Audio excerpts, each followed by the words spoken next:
Armenia TV-ին և PM Publishing House-ը ներկայացնում են Նանե հեռուստահանդեսը։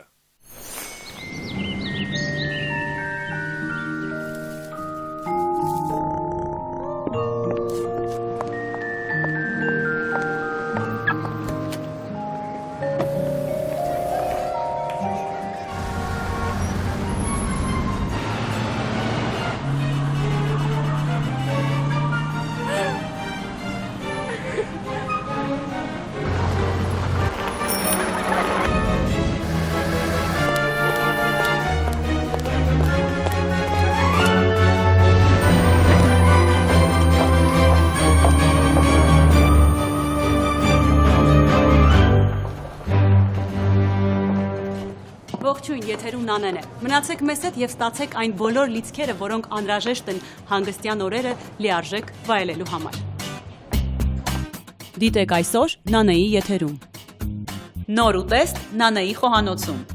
Կանացի առողջություն, որ դեպքում է անհրաժեշտ դիմել հետազոտության։ Երիտասարդացման էսթետիկ հնարքները հիալուրոնաթթու։ Ստեփան Ղամբարյանը պարի, դերասանական խաղի, կենսական փորձությունների և ընտանիքի մասին։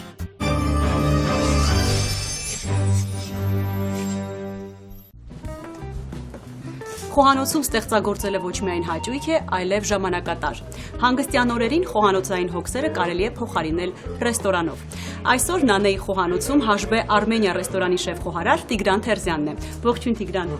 Եվ որն է մեր այսօրվա ուտեստը։ Այսօրվա ուտեստը աղցան է, մեր ճաշացանկում անվանում է Ատլանտիդա։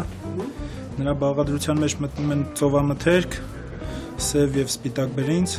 այդքանը։ Նախապես մենք պետք է տապակենք ծովամթերքը։ Կտրատելու ոչինչ չունենք։ Հետո։ Ինչ ենք վերցնում մեզ հետ։ Վերցնում ենք ծովամթերքը, սոյա սոուս և ձիթապտղի ձիթ։ Գնաց։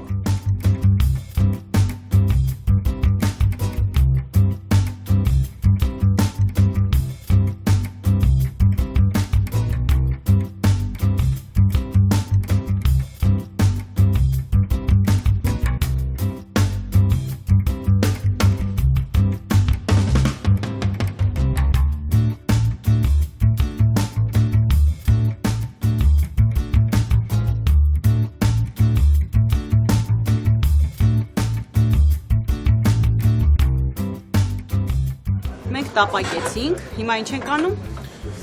Հիմա պետք է տապակված ծովամթերքը խառնել բրինձի հետ։ Որպես շեֆ-խոհարար երբևէ ցանկություն առաջացել է տեսնել այս կամ այն պատվերի հեղինակին։ Օրինակ, պատվիրում են մի շատ հետաքրքիր ուտեստ, ցանկություն չի առաջացել տեսնել, թե ով է պատվերի հեղինակը։ Ցանկություն առաջացել է։ Իսկ դժգոհությունների դեպքում ինչպես է արձագանքում, օրինակ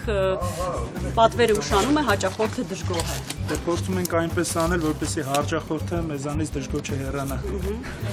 Լավ, շարունակենք։ Իսկ դու ինքդ հաճախ ես լինում ռեստորանի հաճախորդի դերում։ Այո։ Իսկ ինչպիսի ուտեստներ ես նախընտրում։ Ծովամթերքի հետ կապված, որովհետև շատ եմ սիրում։ Դրան ավելացնում ենք լիմոնի հյութ։ Իսկ հաճախ ես քննադատում, համեղ է, ճիշտ են պատրաստել, սխալ են պատրաստել։ Դե որպես մասնագետ ինչը դուր չի գալի, փորձում եմ փոխանցել։ Մարուլը պետք է կտրատվի։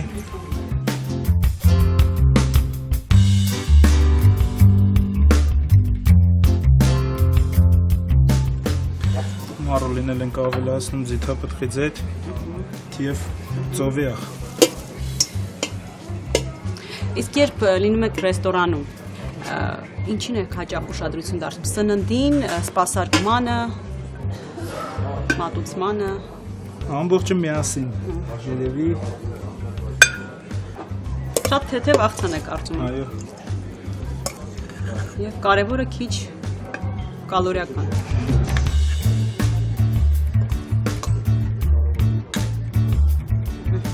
Վերջ։ Եվ վերջում որպես ձևավորում կրեմ բալզամիկով։ Շատ գեղեցիկ է և վստահ եմ շատ համեղ։ Շնորհակալ եմ Տիգրան այս թեթև աղցանը մեզ համար պատրաստելու, իսկ մեր սիրելի հեռուստադիտողները կարող են դիտել բաղադրատոմսը հեռուստաէկրաններին և պատրաստել։ Ատլանտիդա ուտեստ։ 50 գրամ սպիտակ բրինձ, 40 գրամ սև բրինձ, 60 գրամ ծովամթերք, 40 գրամ հազար, աղ, պղպեղ, սոյայի սոուս, կիտրոնի հյութ։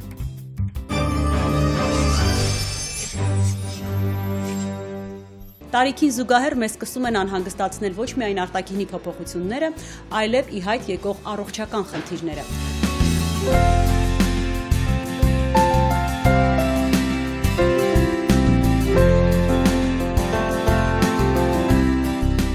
Կանացի առողջության խնդիրների վերաբերյալ այսօր առավել հանգամանալից կզրուցենք Էկոսենս ախտորոշիչ կենտրոնի մանկաբարձ գինեկոլոգ Ռուսուդան Վարդանյանի հետ։ Ողջույն բժշկուհի։ Բարև ձեզ։ Որպես Էկոսենս կենտրոնի մասնագետ խնդրում եմ նշեք, ինչ ախտորոշումներ եք ամենից հաճախ հայտնում ձեր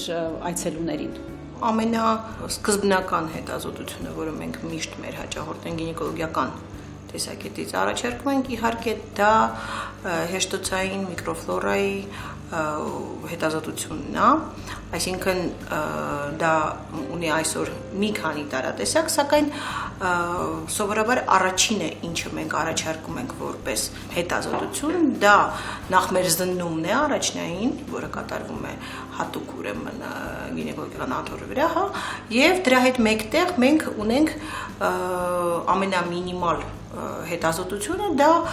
հեշտոցային քսուկի բակտերիոսկոպիկ հետազոտությունն է, դա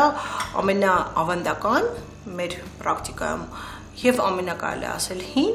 բայց այնուամենայնիվ իր տեղեկատվական նշանակությունը չկորցրած մեթոդ է։ Իհարկե մենք այսօր չենք հիմնվում միայն այդ մեթոդի արդյունքների, բայց եթե մենք վերլուծենք, թե որ զունդ գինեկոլոգիական տեսակետից ամենահաճախ կատարվող հետազոտությունն է, ապա մենք կտեսնենք, որ դա հենց հեշտոցային քսուկի, հեշտոցային արտադրության ուրեմն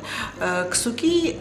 բակտերիոսկոպիկ հետազոտությունն է։ Իսկ որոնք են Հայաստանում ամենատարածված գինեկոլոգիական խնդիրները ըստ առաջնայնության։ Իհարկե չի առանձնացի միայն Հայաստանում,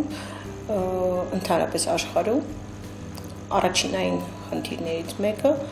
կանանց մոտ ու այն հարցը, որոնք ամենահաճախ են դիմում կանայք գինեկոլոգին, դա ուրեմն փոքր կոնքի օրգանների, հատկապես հեշտոցի բորբոքային հիվանդություններն են։ Դա ամենաառաջնային տեղում են գտնվում։ Ըստ հաջորդականության կարող ենք արդեն առանձնացնել։ Իրենք արդեն տարանջատվում են, ավելի հաճախ են իհարկե հեշտոցի արտաքին սեռական օրգանների ախտահարումները, մի փոքր ավելի նվազում է, սակայն նույնպես բավականին հաճախ են հանդիպում ավելի վերելք օրգանների, այսինքն փոքր կոնքի զուտ օրգանների, դա կլինի արգան, ծվարեն, արգանդափողեր, ուրեմն կոնքային որովային ամիս, իրանք բոլորը ուրեմն հաճախականությունը մի փոքր նվազում է, սակայն մենք իրենց միացնում ենք ընդհանուր բորբոքային հիվանդությունների եւ ախտահարումների խմբում, որոնք ավելի հաճախ են։ Երկրորդ տեղում կարելի է ասել, որ դա արդեն ախտորոշման ուրեմն հաջողություններից է կախված, իհարկե երկրի առանձնահատկություններից, դա էնդոկրին հիվանդություններն են։ Հաջորդ տեղում կարելի է ասել, դա ուրեմն հիպերպլաստիկ պրոցեսներն են եւ բարորակ եւ չարորակ, նաեւ առանձնանում է իր առանձին խմբով կարելի է ասել, դա էնդոմետրիոզն է, այն ախտահարումն է, որը մենք չենք կարող դասել, դա հիպերպլաստիկ թե բորբոքային, դա առանձին նոզոլոգիական միավոր է, էնդոմետրիոզը որպես նույնպես հաճախ, եւ իհարկե կանացի անպտղությունը, որի պատճառները կարող են լինել բոլոր վերը նշվածները։ Կարող է կինը որոշակի նախանշաններ զգալով ինքնուրույն դիմի հետազոտության, թե մասնագետի ուղղորդումը կարևոր է։ Սովորաբար կանայք դիմում են մեզ, երբ որ ունենում են գանգատ։ Մեզանում դեռևս այնքան զարգացած չի պրոֆիլակտիկ ուրեմն ամենամյա ուրեմն հաճախումը գինեկոլոգին, սակայն պետք է ձեզ ասեմ, որ 15 տարուց ավել աշխատում եմ, բավականին փոփոխություն է մեր մոտ այսօր դիտվում եւ իհարկե քարոզչական աշխատանքները, որոնք տարվում են կանանց շրջանում, ունեն արդեն իր արդյունավետությունը եւ կանայք բավականին հաճախ սկսել են արդեն դիմել նաեւ պրոֆիլակտիկ, բայց առաջնայինը միշտ դա լինում է, երբ որ կինը ունի գանգատ։ Ամենահաճախ հանդիպող գանգատը դա ուրեմն ցավերն են որովային իստորին հատվածներում, նաև արտասովոր արտադրություն, կինը միշտ պետք է ունենա արտադրություն, որոշակի քանակով արտադրություն սեռական ուղիներից, սակայն առատ, տհաճ հոտով, անսովոր, այլ գույնի, ուրեմն կլինի դա կանաչավուն, թե մոխրագույն, թե մեկ-մեկ անգամ արյան հետքերով, այսինքն բոլոր տեսակի այդպիսի ուրեմն երևույթները արդեն դրդում են կնոջը դիմել մանկաբարձ գինեկոլոգին։ Նաև եթե ըստ հաճախականության դիմելու տեսակետից դաշտանային ցիկլի խանգարումները դա էլ է նույնպես պատճառներից մեկը, որովհետև միշտ չի որ դաշտանային ցիկլի խանգարումները դա կլինեն ուշացումներ, թե հակառակը ցիկլի կարճացում կամ առատ դաշտաններ կամ հակառակը ոչ այնքան առատ, այլ սակավ ուրեմն դաշտանային օրերի եւ ուրեմն քիչ լինելը եւ արյան քանակի պակասը, հա, դա նույնպես կնոջը կարող է անհանգստացնել, նույնպես ինքը կարող է դիմել ուրեմն մանկաբարձ գինեկոլոգին իհարկե ամենա տարածվածը ինչով մեզ դիմում են, իհարկե դա հեղիությունն է։ Ինչ ճշգրտություն ունի կենտրոնի ախտորոշումը, որքան է սխալի հավանականությունը։ Ճշգրտությունը կախված է, թե մենք ինչ ենք ուզում ախտորոշել։ Այսինքն դες այսպես, կենտրոնը հագեցված է ամենաժամանակակից սարքավորումներով։ Այսինքն այն ամենը, ինչ որ մենք կարող ենք պահանջել սարքավորումից մենք դա ունենք, այսինքն եթե այս կամ այն սարքավորումը մեր համար ապահովում է ճշգրտություն մինչև 95%, մենք դա ունենք 95%, 97% նայած հետազոտություն, բայց այդտեղ կարևորը թե ինչ ախտորոշման մեթոդ ընտրես, այդտեղ հարցը ոչ այնքան դառնում է ճշգրտության, այլ հարցը կանգնում է նաև թե որ խնդիրի դեպքում որ ախտորոշման մեթոդը դու պետք է ուրեմն նշանակես, ինչ ուղղորդում տաս պացիենտին, որ ստացված պատասխանը դու ճիշտ մեկնաբանես եւ քո բուժումը հետագա կամ բուժման բացակայությունը լինի հիմնավորված։ Կինը կարող է չիմանալ իր մոտ առկա գինեկոլոգիական խնդիրների մասին։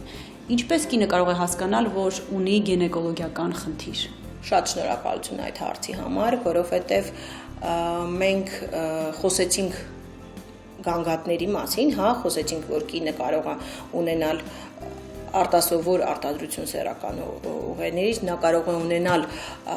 քոր, դիսկոմֆորտի զգացում, նման տիպի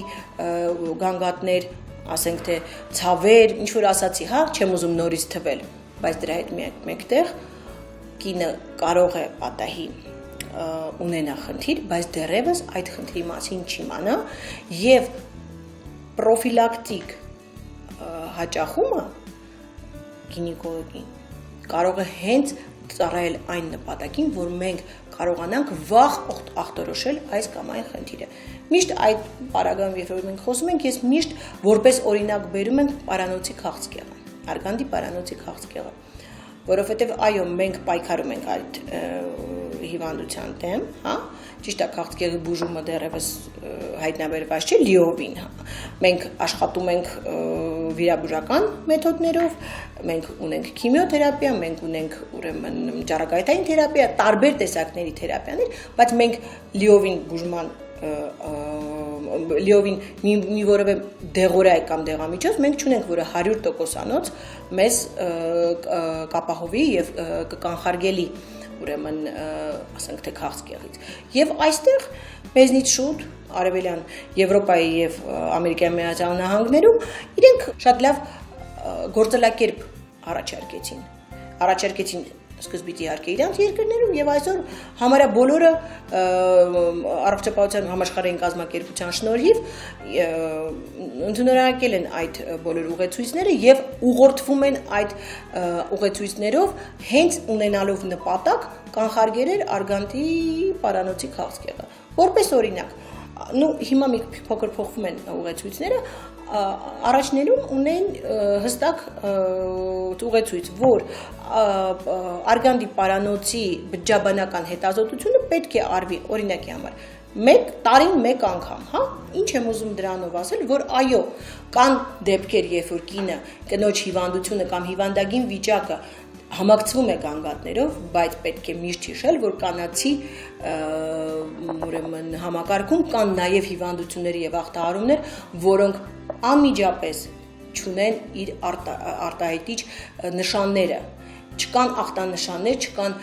գանգատներ, բայց արի դու տես, որ տարիներ անց հենց առաջի գանգատի հայտնաբերման պարագայում մենք արդեն գործ ունենք լուրջ հիվանդության հետ։ Եվ դրանից ես իհարկե կբխի իմ խորհուրդը կանանց գոնե տարին մեկ անգամ այցելել մանկաբարձ գինեկոլոգին։ Շնորհակալ եմ զրույցի համար, խնդիրն իսկապես կարևոր է եւ կարծում եմ կհետաքրքրի մեր հեռուստադիտողներին։ Շնորհակալություն, շատ հաճելի էր։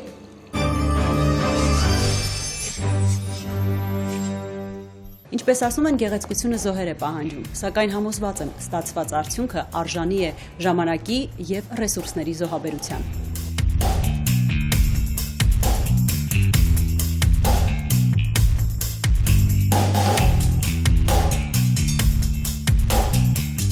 Այսօր զրուցելու ենք երիտասարդացման նորաձև եւ ըստ իս կարևոր մեթոդի մասին։ Իսկ թե որն է այդ մեթոդը, այժմ կներկայացնի John Rick կենտրոնի տնօրեն Արգինե Դավթյանը։ Ողջույն Արգինե։ Ողջույն։ Ինչ մեթոդ ենք այսօր ներկայացնելու։ Այսօր ներկայացնելու ենք հիալուրոնաթթուն առհասարակ ինչ է իրենից ներկայացնում եւ ինչպիսի միջամտություններ կարելի է անել հիալուրոնաթթվով։ Լսել եմ, որ այս մեթոդը վերջին շրջանում նորաձև է դարձել ոչ միայն էսթետիկ բժշկության մեջ, այլև կոսմետոլոգիայում։ Ինչպես է կիրառվում հիալուրոնաթթվով երիտասարդացումը։ Հիալուրոնաթթուն դա բնության մեջ այն նյութն է, որը իրենից ներկայացնում է ջրի դեպո։ Այսինքն, եթե մենք ունենք ջուր, ապա մենք ունենք ծերացման դանդաղեցում եւ առհասարակ երիտասարդացում։ Էսթետիկական բժշկության մեջ հիալուրոնաթթունն օգտագործվում է երկու տեսակով։ Առաջինը դա ոչ ստաբիլ հիալուրոնաթթուն է, որը օգտագործվում է որպես թերապևտիկ նկատառումներով, այն առաջացնում է մաշկի երիտասարդացում։ Հիալուրոնաթթուն միջբջջային տարածությունում եւ առհասարակ դերմայում մաշկի բուն մաշկում կա եւ բնականից եւ տարիների ընթացքում երբ ջրի պակաս է զգացվում արդեն մենք ունենում ենք ծերացում եւ հիալուրոնաթթվի դրսից ներարկումները բերում են մաշկի ջրի դեպոների հագեցմանը,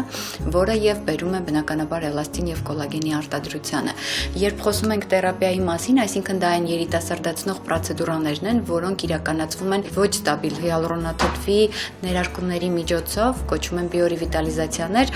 եւ մեզոթերապևտիկ այնպիսի պրոցեդուրաներ, որի մեջ օգտագործում է մաքուր ոչ ստաբիլ հիալուրոնաթթու։ Իսկ ինչ արդյունք կարելի է ստանալ այս մեթոդի միջոցով։ Ոչ ստաբիլ հիալուրոնաթթուն, որը ավելի ցածր խտություն ունի, մինչև 3%, ներարկումները իրականացվում են մի քանի էտապով եւ առհասարակ ներարկվում են 35 եւ բարձր տարիքային խմբի կանայք եւ տղամարդիկ, ում մոտ նկատվում է արդեն ծերացման ուժ գնացում։ Հիալուրոնաթթվով ներարկումները լինում են մաքուր հիալուրոնաթթվով պատրաստված պրեպարատների օգնությամբ եւ ինչպես նաեւ կոկտեյլներ, որի մեջ պարունակվում է հիալուրոնաթթու։ Ներարկվում է ենթամաշկային պապուլաների տեսքով, դա մեզոթերապիայի պապուլային տեխնիկայի շնորհիվ եւ կատարվում է մոտ 3 էտապով, 15 օրը 1 անգամ եւ 3 անգամ։ Հիալուրոնաթթվով երիտասարդացումը տալիս է մաշկին ջրային դեպոների հագեցում, տալիս է մաշկին էլաստինի եւ կոլագենի սինթեզի խթանում։ Իհարկե պետք է ներարկվի այնպիսի կուրսով, որպեսզի հաշվի առնվի կոլագենի ամբողջական սինթեզման ժամանակահատվածը, որ կարողանանք սինթեզը հասցնել մինչև վերջ։ Տարբերությունը ակնհայտ է լինում մինչև եւ պրոցեդուրայից հետո եւ առհասարակ կանայք սիրում են։ Ցանկացած դեկորատիվ պրոցեդուրա իրականացնելու առաջ մեր հաճախորդները, իմ հաճախորդները մասնավորապես 35 եւ բարձր տարիքային խմբում տարին 1 անգամ անցնում են այս թերապևտիկ կուրսը, որովհետեւ երբ 1 տարուց հետո մենք համեմատում ենք նկարները մինչեւ 1 տարին արված թերապևտիկ պրոցեդուրան հիալուրոնաթթվով եւ հետո 1 տարուց հետո, ապա մաշկի որակային խիստ տարբերություն տեսնում ենք մի տարուց հետո, այսինքն մենք ունենք ակնառու մաշկի ծերացման process-ների դանդաղեցում եւ իհարկե մաշկը ունի ավելի ավելի առողջ եւ ավելի երիտասարդ տեսք։ Կարծում եմ ցանկացած կին տարին մեկ անգամ պիտի անցնի այս կուրսը եւ իհարկե չենք մոռանում նաեւ անհատական ցուցումների մասին, այսինքն ոչ բոլորին միանշանակ ներարկվում է հիալուրոնաթթուն, կատարվում են նույն պրոցեդուրաները, դրանք արվում են կուրսային եւ խիստ անհատական են։ Ցանկացած հաճախորդ, ցանկացած մաշկի տեսակ եւ ցանկացած ցուցումներ մաշկի ծերացման այս կամ այն этаպում պետք է ունենա անհատական մոտեցում հիալուրոնաթթու նշանակելու համար։ John Rick Spa կենտրոնում աշխատում են եւ ես մասնավորապես աշխատում եմ մի պրեպարատով, որը կոչվում է Juvederm։ Համաշխարհային մեծ հայտնի ճանաչում ունեցող ալերգան ապրանքանիշի Juvederm կոչվող պրեպարատն է, որը ունի բոլոր տեսակի չափանիշները բավարարող սերտիֆիկատ, ընդհանուր մինչև FDA սերտիֆիկացում։ Անվտանգ է, ավելի երկարատև ազդեցություն ունի եւ եթե համեմատենք իհարկե շուկայում մնացած այն անորակ գելերը, որոնք գնային մի փոքր ավելի մատչելի են, բայց այնուամենայնիվ պրեպարատի անվտանգությունը եւ երկարատևությունը էֆեկտ արդյունքի, ապա այն համարվում է շատ ավելի եւ կարելի համարել շատ ավելի գնային համապատասխան եւ ավելի մատչելի, քան մնացած բոլոր այն պրեպարատները, որոնք չունեն այն չափանիշները որակի, որը մեզ այսօր շատ անհրաժեշտ է, որովհետեւ ես կարծում եմ ցանկացած էսթետիկական եւ ոչ էսթետիկական սայթերում կարելի այսօր գտնել նկարներ, որտեղ ցուցադրված են վատ գելերով, անորակ գելերով աշխատանքներ, որոնք բերում են շատ տարբեր անդառնալի դեֆորմատիվ փոփոխությունների, ընդհանուր մինչև հաճախորդ այդ դեմքի հետ կապված ցանկացած կողմնակի էֆեկտը հասցնում է նրան հոգեկան խանգարումների։ Մենք գործ ունենք դեմքի հետ եւ բնականաբար ցանկացած ոչ ցանկալի երևույթ կարող է խնդիր առաջացնել հաճախորդի կնոջ կամ տղամարդու համար։ Կան սեզոնային նախապատվություններ այս մեթոդի համար։ Երբ է առավել ցանկալի ներարկել հիալուրոնաթթու։ Եթե մենք խոսում ենք հիալուրոնաթթվով թերապիայի մասին, բիոռևիտալիզացիաների մասին, մաշկի երիտասարդացման մասին, ապա բնականաբար սեզոնային ամենալավ ժամանակը դա աշունն է, որովհետև մենք աշնանը սկսում ենք թերապևտիկ երիտասարդացման կուրսը, այն տևում է մոտ 1.5-2 ամիս, եւ որից հետո նոր արդեն անդրադառնում ենք դեկորատիվ փոփոխություններին։ Առհասարակ սկզբնական պետք է անել թերապևտիկ, ուրեմն հիալուրոնաթթվով ներարկումները, որպեսզի հետագայում արված ստաբիլ լցնող հիալուրոնաթթվող ներարկումների էֆեկտը ավելի երկարատև լինի, որովհետև եթե մենք ներարկում ենք հիալուրոնաթթու եւ այն ասեցի, որ արկա է մաշկի պարունակության մեջ, ապա օրգանիզմում գոյություն ունի մի ֆերմենտ, որը կոչվում է հիալուրոնիդազա։ Բնականաբար այն քայքայում է հիալուրոնաթթուն եւ տարիքի ընթացքում, երբ մենք ունենք հորմոնների արդեն այլ բալանս, առաջանում է հիալուրոնիդազայի այդ հիալուրոնաթթուն քայքայող ֆերմենտի բաղադրության պարունակության բարձրացում, որովհետեւ ջրի դեպոները բնականաբար ավելի նվազում են։ Երբ ներարկվում է հիալուրոնաթթուն որպես լցնող, շրթունքներ են ձևավորում, քիչ բերանային ծալքն է լցվում, այտոսկրեր են տալիս կամ առհասարակ դեմքի վրա այս կամ այն փոփոխություններ է կատարվում լցնող հիալուրոնաթթվի միջոցով, հիալուրոնիդազան, որը ծարավ է, միանգամից կարող է խժռել պրեպարատը հիալուրոնաթթուն եւ հաճախորդը 1-2 ամսից հետո բոլորովին դժգոհ կդիմի բժիշկին եւ կասի, որ նայեք շրթունքներս ամբողջովին ներծծվել է այն գելը, որը ներարկել էինք, ես այսքան գումար եւ ժամանակ եմ տրամադրել, ծախսել, որից չունեմ բավարար արդյունք։ Այդ պատճառով երբ կատարվում է հիալուրոնաթթվով լցնող, մինչև այդ եթե անում ենք հիալուրոնաթթվով բիոռևիտալիզացիաներ, թերապիաներ, մենք հագեցնում ենք նաեւ մաշկի ծարավ հիալուրոնիդազան, որից հետո արդեն լցվող հիալուրոնաթթուն ավելի երկար եւ ավելի բավարար արդյունք է տալիս հաճախորդին։ Շնորհակալ եմ Արգինե հանգամանալի զրույցի համար, ուրախ եմ, որ երիտասարդացման այլընտրանքներն այսքան բազմազան են եւ կանանց ընտրության հնարավորություն են տալիս։ Շնորհակալություն, սիրո։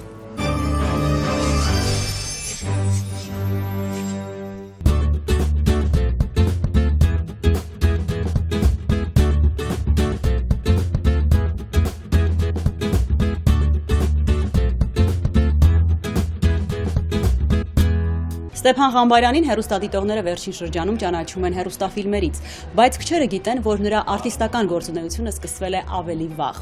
Այսօր Նանեի տաղավարում կզրուցենք պարող, պարուսույց եւ դերասան Ստեփան Ղամբարյանի հետ։ Ողջույն Ստեփան։ Ողջույն։ Բարի գալուստ Նանեի տաղավար։ Շնորհակալ եմ նաև հրավերի համար։ Ինչպես արդեն նշեցի, քեզ հեռուստադիտողները ճանաչում են որպես դերասան, բայց քո առաջնային մասնագիտությունը պարն է։ Դու եղել ես բարեկամություն համույթում առաջատար, պարող, մենակատար, բայց հետագայում պարային գործունեությունը զուգակցեցիր նաև դերասանական արվեստի հետ։ Հարցս հետևյալն է. ինչ է քեզ տալիս պարը, որ չի տալիս թատրոնը։ Շատ հետաքրքիր հարց էր։ Նախ պարը իմ գեների մեջ է։ Ես պարույց սկսել եմ շատ դեռ մանկուց, 6 տարեկանից, երևի ավելի շատ կապում եմ դա գենետիկայի հետ, որ նաև սիրահարվել եմ պարին ու սկսել եմ ինձ ավելի զգալ իմ ափսեի մեջ, երբ որ այն ժամանակ պարում էի, որովհետև օրերով, երբ որ արդեն սիրահարվեցի պարին, օրերով դուրս չէի գալի պարասրահից։ Ես առավոտը 11-ին գնում էի, երեկոյան ժամը 7-ին նոր վերադառնում էի, անգամ երբեմն դպրոցի դասերից չէի նստում, գնում էի պարի անպայման, պարում էի, շարժումների վրա էի աշխատում, ուզում էի ամեն անգամ նոր պար սովորեի։ Սա իմ գենի մեջ է, պապաս բալետի արտիստ է եղել, մենակատար է եղել եւ այստեղ եւ Բաքվում սովետական ժամանակներում աշխատել է այս երկու քաղաքներում եւ եղել է առաջատար պարող ու շատ հրաշալի հիշողություններ են հիմա իր մասին պատմում նրա ընկերները, արտիստները, ովքեր ժամանակին նրա թե գործընկերներն են եղել, թե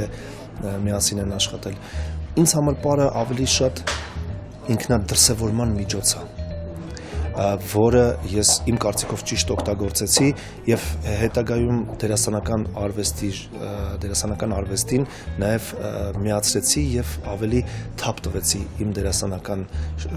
օգտագործեցի ավելի շատ պարը իմ դերասանական շնորհքի այդ չգիտեմ միա խառնեցի ու այդպես ինչ որ միաձուլվեց եւ դարձավ բան ինքնադրսևորման միջոց երևի։ Հիմա ուզում եմ հարցը շրջել եւ մի փոքր այլ կերպ ձևակերպել։ Իսկ ինչ է տալիս քեզ թատրոնը, որ չի տալիս պարը։ Թատրոնը իմ համար ուրիշ աշխարհ է։ Թատրոնը իմ համար ինքնաարտահայտման միջոց է, որտեղ ես կարողանում եմ դրսևորվել եւ կայանալ որպես դերասան։ Ես նկարահանվում եմ ֆիլմերում, ի վերջո ֆիլմերում, որ նկարահանվում ես, դու չգիտես ֆիլմը լավն է թե չէ, որովհետեւ ինքը շատ ժամանակ իրան համեմատում են չկտրած ձմերուկի հետ, մինչեւ չես ամբողջական մատերիալը նայում, որովհետեւ այնտեղ շատ բաներ քեզնից կախված չի։ Տեխնիկական խնդիրներ կլինի, ռեժիսորական մոտեցումներ կլինի, դու չգիտես, դու անում ես քո գործը, բայց չգիտես արդյունքում ինչ կստանաս։ Իսկ թատրոնում դու գիտես ինչ ես անում, դու գիտես ինչ ես ուզում, դու գիտես ինչ է պահանջում քեզնից ռեժիսորը, դու ինչ չես կարողանում անել եւ փորձում ես քո ներքին բնությունը համակցել եւ այսպես զուգահեռ տանել քո կերպարի հետ ինքնա արտահայտման երևի ավելի շատ process է իմ համար թատրոնը, որտեղ ես կայանում եմ որպես դերասան։ Ստեփան, ինչն ես կարևորում արտիստի մեջ, ինչ հատկանիշներով պետք է օժտված լինի արտիստը, որպեսզի արժանանա հանրային համակրանքի, սիրո։ Իմ կարծիքով նախ եւ առաջ պետք է լինի շատ ազնիվ։ Արտիստը պետք է լինի շատ ազնիվ, պետք է օժտված լինի անսահման բարիությամբ, մարդասեր պետք է լինի, իր մեջ պետք է լինի շատ սեր, որովհետև մարդիկ երբ որ նայում են դերասանին, արտիստին, իրանք արտիստը պետք է իր մեջ այնքան համակրանք, այնքան սեր, այնքան բարիություն ունենա, որ ցանկացած հանդիսատես կլինի դա պրոֆեսիոնալ հանդիսատես, կլինի դա հասարակ հանդիսատես, կլինեն անցորդներ, տարբեր մասնագիտության տեր մարդիկ, որ պետք է նախանձով նայեն ու սովորեն ինչպես պետք է լինել կյանքում։ Այսինքն ի վերջո արտիստը ինչ է քարոզում, ինչպես պետք է լինել, չէ՞։ Մենք նայում ենք որևէ արտիստի, սկսում ենք իրան կրկնօրինակել, սկսում ենք նրա բնավորության գծերը վերցնել բարի կողմերը։ Իմ կարծիքով պետք է լինի դրական, պետք է օժտված լինի բարությամբ, պետք է համեստությամբ օժտված լինի, պետք է դրական աուրա տրամադրություն իրանից մենակ բխի։ Ստեփան, գիտեմ, որ դու նաև պարուսույց ես, դասավանդում ես մանկավարժական, ինչպես նաև թատերական ինստիտուտում։ Ըստ քեզ, ուսանողների հետ շփումը միակողմանի process է, թե երկկողմանի, այսինքն դու միայն սովորեցնում ես, թե ինքդ էլ ես սովորում։ Հետաքրքիր բան պետք է ասեմ, այս վերջերս ընկերներիցս մեկը հարցազրույցի ժամանակ հետաքրքիր պատասխան տվեց, որը ինձ շատ դուր եկավ։ Էլի տենց նմանատիպ մի հարց հնչեց, ասած պատասխանեց, ասեց ես չգիտեմ ես ինչ եմ տալիս, բայց ես գիտեմ ես ինչ եմ վերցնում, այսինքն ես գիտեմ ես ինչ եմ սովորում իմ ուսանողներից։ Պատասխանը ինքնին շատ հետաքրքիր էր ու կարծում եմ այստեղ էլ կա, ու քանի որ ես իմ դասախոսական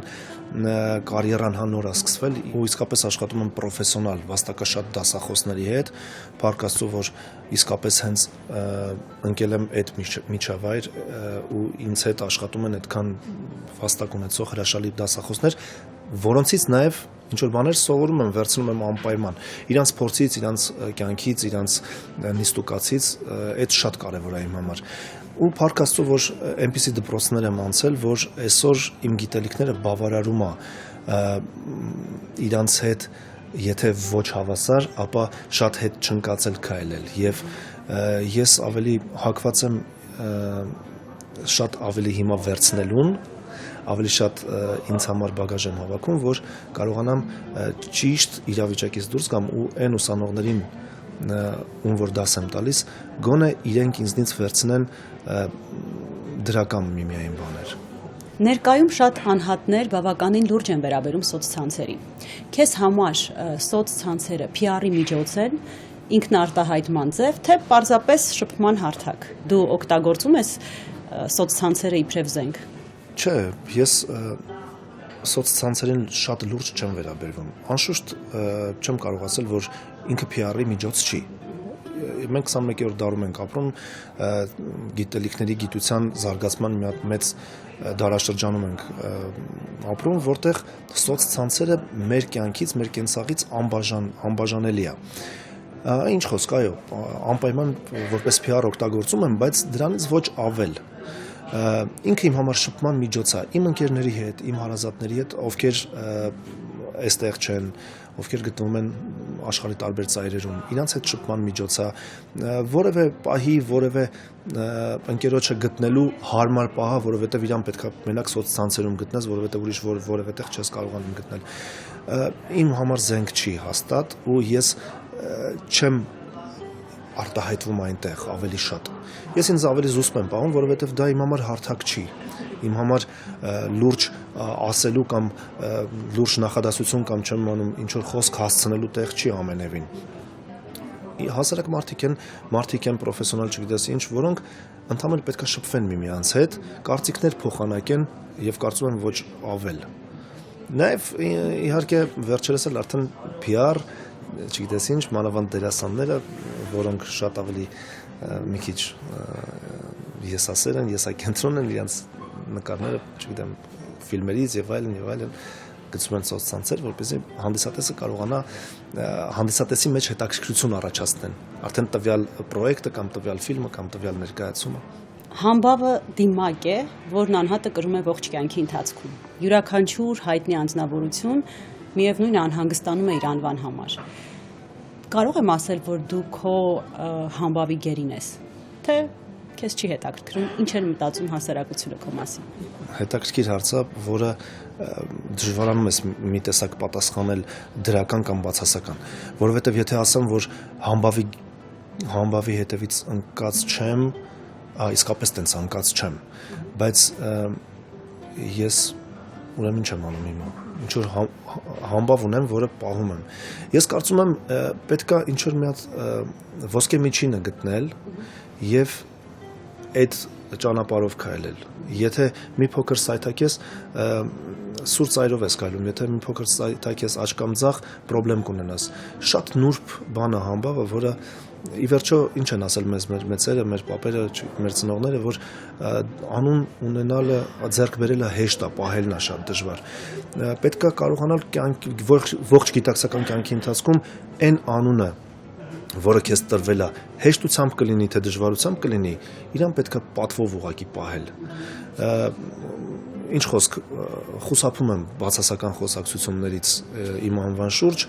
բայց նաև եթե տեսնում եմ, որ արդեն այդ խոսակցությունները գնում են դեպի հիվանդագին ուղղությամբ, այլևս նշանակություն չեմ տալիս այդ խոսակցություններին, որ ինքս ինձ չվնասեմ դրանով։ Փորձում եմ ավելի նեյտրալ վերաբերվել նման խոսակցություններին, որովհետև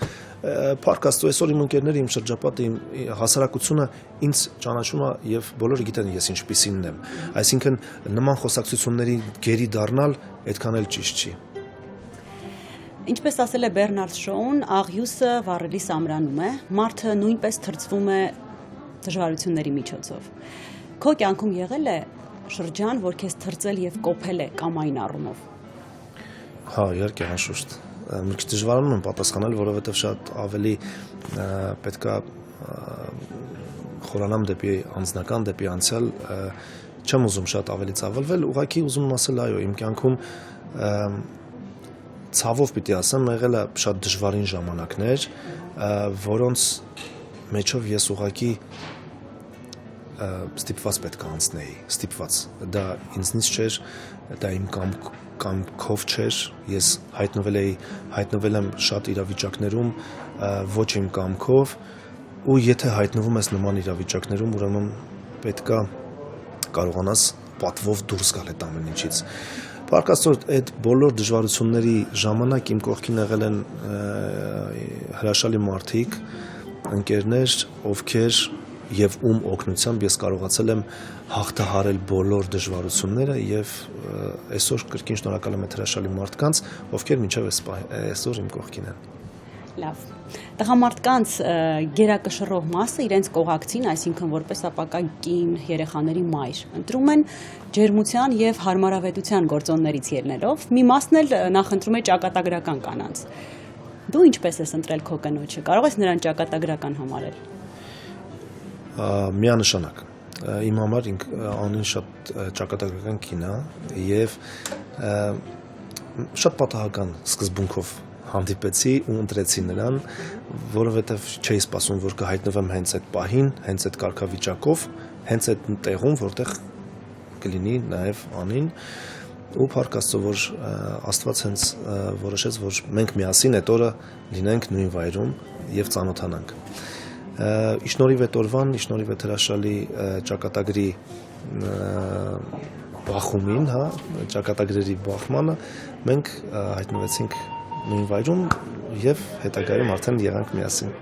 Ասում են իդեալական ամուսինը այն տղամարդն է, ով իր կնոջն է համարում իդեալական։ Դու քեզ իդեալական ամուսին համարում ես։ Ցավոք սրտի ոչ։ Ես անին ավելի շատ, կնոջս եմ համարում ավելի շատ իդեալական, ու ինքը իսկապես իդեալական է։ Իմ համար ինքը թերություն չունի։ Ու անկեղծ եմ ասում, դա այդպես է։ Այսինքն, եթե ես այսպես հիմա նստեմ, մտածեմ, թե ինչն է անի թերի, ես չեմ գտնի, որովհետև ես իսկապես ինքը իմ համար իդեալական է։ Ես ինքս հա իդեալական չեմ։ Ունեմ շատ թերի կողմեր, որ փառք Աստծո անին լրացնում է, որևէ կերպ փակում է ու մինչև այսօր տենց լավ փակա իմ թերի կողմերը շնորհիվ անի։ Իդեալական չեմ, որովհետև գործի բերումով շատ հաճախ իրանց հետ չեմ, իրանց շատ ավելի ժամանակիցս չեմ հատկացնում, որովհետև շատ եմ աշխատում տարբեր տեղեր, տարբեր միջավայրեր։ Այդ պատճառով մտածում եմ, որ ես շատ իդեալական ամուսին չեմ։ Լավ, քանի որ ասացիր, որ քեզ համար անին իդեալական է, իսկ որ հատկանիշներն ես առավել գնահատում իր մեջ։ Իր անսահման բարությունը, իր անսահման նվիրվածությունը, իր ընտանեկան ջերմություն ստեղծելու կարողությունը եւ այն փոխզիջումները, որը մշտապես ինքը ինձ համար գնում է ու պատրաստ է գնալու այդ փոխզիջումներին։ Ստեփան, քո աշխատանքային գործունեությունը բավականին հագեցած է, ինչպես արդեն նշեցի, դասավանդում ես, հյուրախաղեր, նկարահանումներ եւ այլն։ Սրանք ինքնին էմոցիաներ են, որոնցից զերծ մնալ հնարավոր չէ։ Դու աշխատանքային առօրյան քեզ հետ բերում ես ընտանիք, թե ինչպես ասում են, թողնում ես դրսում եւ նոր ես մտնում տուն։ Քանի որ ես ինքս շատ էմոցիոնալ եմ եւ իմ էմոցիաները շատ հաճախ չեմ կարողանում զսպել, կլինի դրսում, թե կլինի տանը։ Երբեմն ստացվում է, որ բերում եմ էմոցիաներս տուն եւ դեռ չհանգստացած որևէ բան, որովհետեւ կիսատ եմ մնացել կամ օրս այն չի եղել, որ սպասում էի կամ ինչ-որ մի բան այն չի գնացել, ստիպված այդ մեջս, քանի որ չեմ կարողանում զերծ մնալ այդ ամեն ինչից, բերում եմ տուն, բայց փառք Աստծո, որ տանը ինձ նորմալ լսում են, հետևում են, հանգստացնում են եւ էմոցիաներից դուրս եմ բերում։ Եվ վերջին հարցը Ստեփան, ինչի համար ես ամենաշատը շնորհակալ կյանքից։ Ընտանիքիս համար։ Իսկապես շնորհակալ եմ, որ ունեմ նման հրաշալի ընտանիք։ Շնորհակալ եմ անկեղծ անմիջական զրույցի համար, քեզ մաղթում եմ նորանոր հաջողություններ եւ նվաճումներ իհարկե։ Ձեզ էլ շատ շնորհակալություն հրաշալի հարցազրույցի համար։ Շնորհակալ եմ։